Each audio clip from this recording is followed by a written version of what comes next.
Salut Tchekabo, ça va? Bonjour grand frère. Ouais, ça fait un moment. Ouais, super. Alors Tchekabo, on va faire très rapidement. J'ai quelques questions pour toi et je veux des réponses très précises aussi.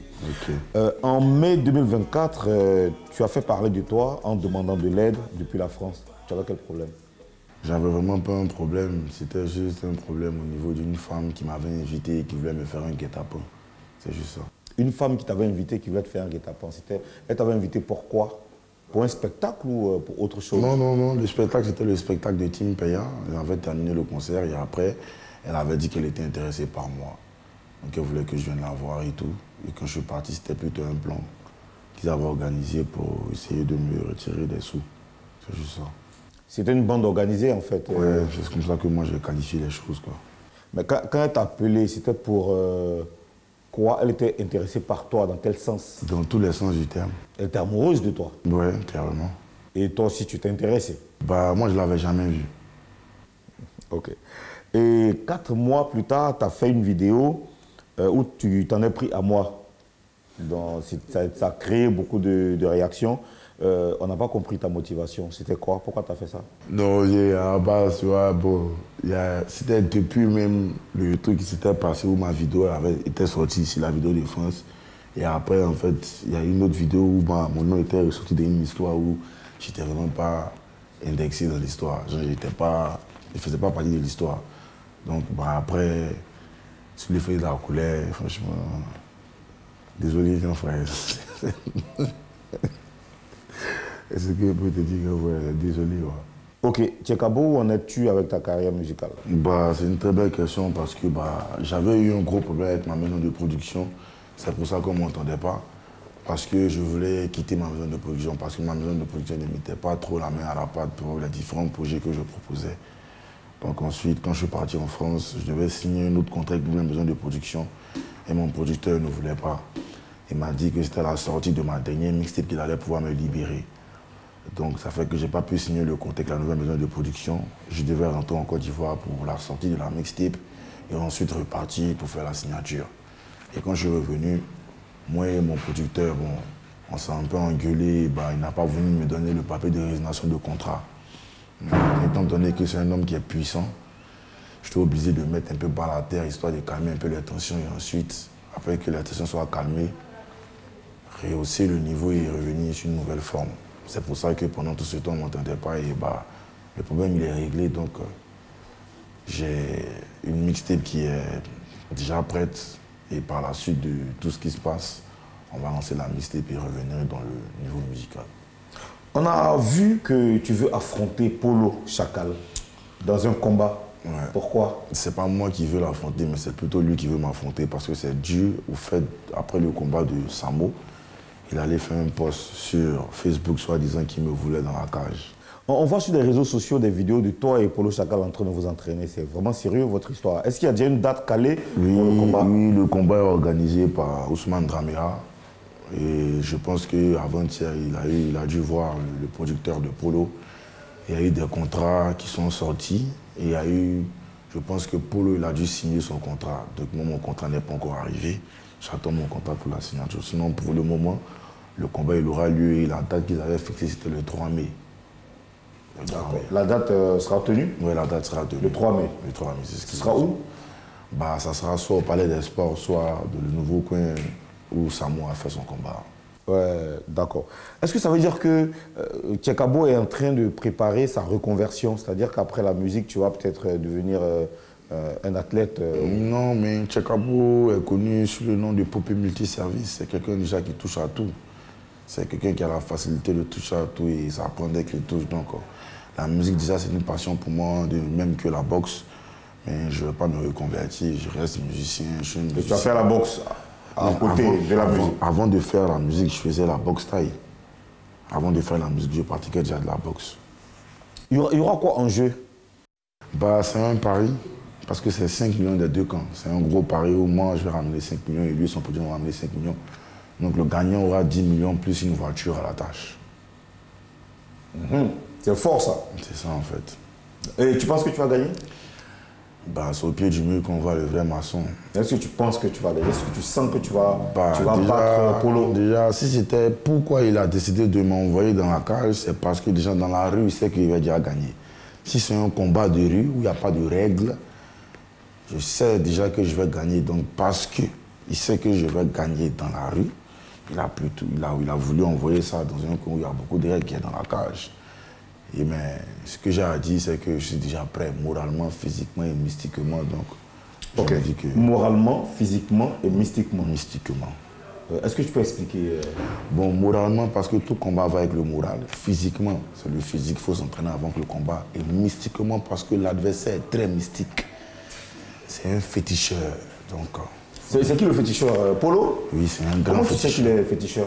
Puisque là, on rentre dans un monde mystique. Non, est-ce que mais tu as envie de faire une prière spéciale avant de dire ça? Moi, je suis un homme de Dieu.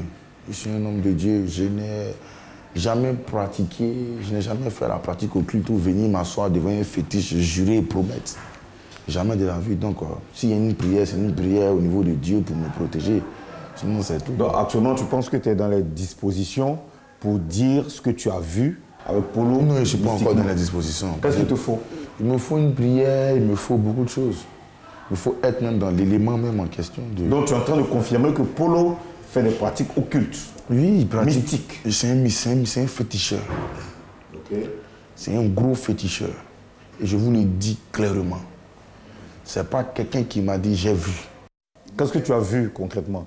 Bah, il m'a montré des trucs, il m'a envoyé encore dans un coin où il y a des pratiques occultes. Il voulait t'initier? Oui, il m'a initié. Et pourquoi tu as refusé? Bah, c'est un appel, hein. C'est comme l'appel à Dieu. Quand Dieu t'appelle, tu viens. Si l'appel n'a pas été vraiment favorable au niveau de mon côté, c'est pour ça qu'il n'a pas refusé. J'ai refusé.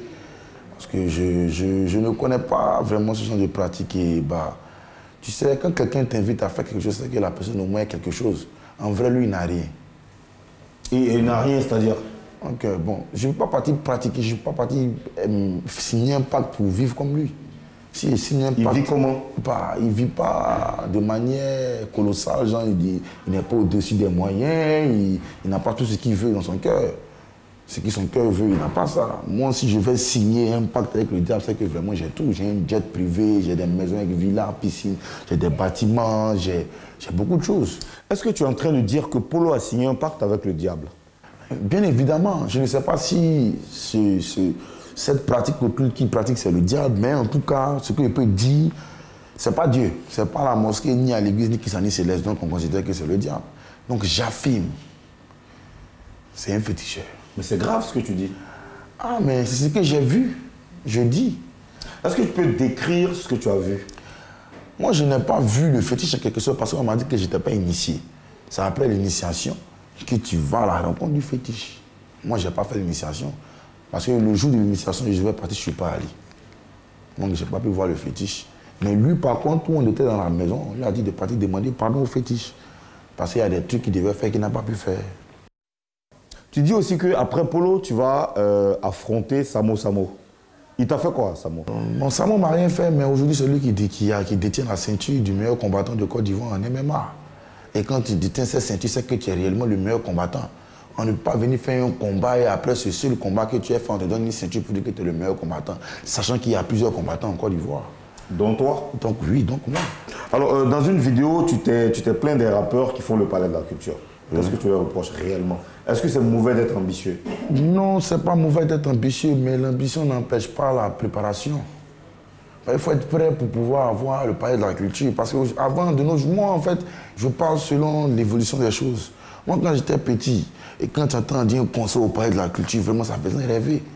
Mais aujourd'hui, le palais de la culture ne fait plus rêver. Comment? Parce qu'un artiste qui n'a même pas un album, qui n'est même pas reconnu à travers le monde, qui n'a même pas de millions de vues, on décide de faire un concert au palais de la culture et les gars acceptent. Est-ce que tu as déjà vu un artiste qui n'a pas d'album, qui a fait un concert au palais de la culture? Un artiste qui n'a pas d'album, qui a fait un concert au palais de la culture? Oui, il y a vu plusieurs artistes. Qui? Dont Manager confirmé. Après Manager confirmé, il y a Apuchu. Mais ils ont des albums? Non. Apuchu a un album? Non, Apuchu, c'est par rapport au Palais de la Culture qu'il a lancé l'album. Sinon, il n'avait pas d'album avant le Palais de la Culture. Parce que c'est au Palais de la Culture qu'il a découvert de son album. Est-ce qu'il y a une loi qui interdit, qui interdit de faire un concert sans album? Il n'y a pas de loi parce qu'il n'y a pas de ministère pour le rap ivoire. Normalement, il doit y avoir un ministère pour le rap ivoire. Mais tu viens de citer Apoutou, c'est pas du rap ivoire. Mais pas forcément, c'est un global. C'est un global. Comme je t'ai dit, j'ai dit, bon, Manaka Kofima Apoutou ne font pas partie du rap ivoire. Mais je prends l'exemple sur Oyoki qui a son concert bientôt. Oyoki n'a pas d'album. Donc, Oyoki n'a pas d'album. Dans le rap ivoire... Même quand Fior faisait son concert au Palais de la Culture, il n'avait pas d'album. Donc dans le rap ivoire, on ne peut pas faire de concert sans avoir fait d'album. Moi, c'est les conditions que moi, je me dis. Parce que tu vas là-bas pour présenter de bons produits à tes fans. C'est les conditions que toi, tu dis. Bon, c'est des conditions que je trouve normales. Okay.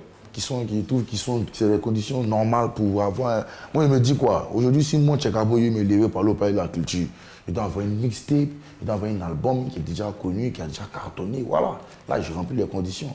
Mais un artiste qui n'a pas d'album qui est connu, qui n'a pas de mixtape qui est connu, un artiste qui n'a pas encore bien explosé, il décide de faire le Palais de la Culture et les gens lui donnent le Palais de la Culture. Mais après, ça a assaini l'image du rap ivoire.